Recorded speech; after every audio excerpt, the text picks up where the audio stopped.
Mouse Trouble News fans, as we can see, Donald J. Trump is now the President of the United States of America. And this does signal something very significant in the history of U.S. presidential elections. What is essentially a third-party candidate who managed to take the nomination for a mainstream party ended up getting elected as president, even going so far as undermining the party that he was supposed to belong to in order to get into the position. Now, Donald Trump ran one of the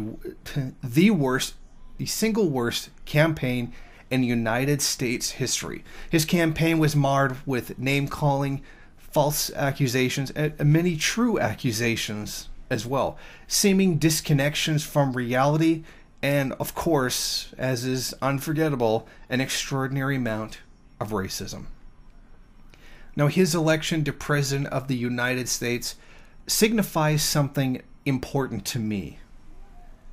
Donald Trump came out and said that he would support waterboarding. He would support nuking ISIS. He would support nuking any enemy of the United States, and essentially placing the criminal banner upon anyone that he just didn't like. When you have a man who outright says that he's going to mass slaughter, threaten, kill, and torture people all across the world, specifically the third world, it is, in my view, the United States can now no longer has a right to complain about terrorist attacks which take place on its soil. If they are going to deliberately choose a man who is going to go out and slaughter the way that he has claimed that he is going to torture people, and the vast majority of those people were innocent. Not to mention the fact that torture as a tactic for gathering intelligence, frankly, doesn't work.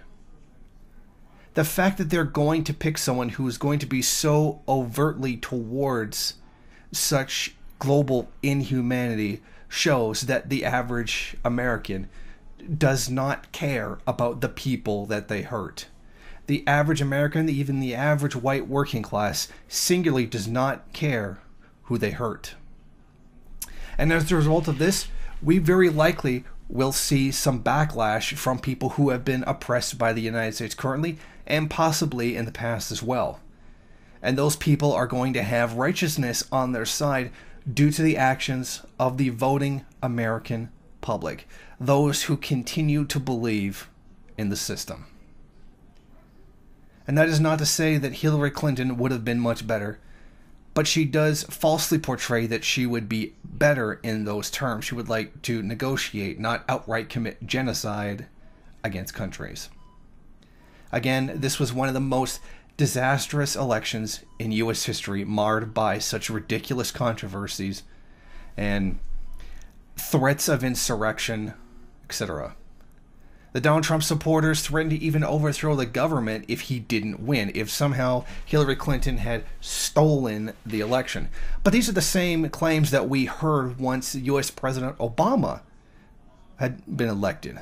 But these things never came. So, again, we'll never know, because Donald Trump was the one who became the president. But this certainly does signify the worst election in terms of outright just plain decency and any kind of ethical standpoint in United States history, possibly even the world. Thank you for watching. If you like this program, then please head over to my Patreon page and set up a monthly donation. It's your donations that keep this program running. Also, if you would like, please rate, comment, subscribe, and share in various social media.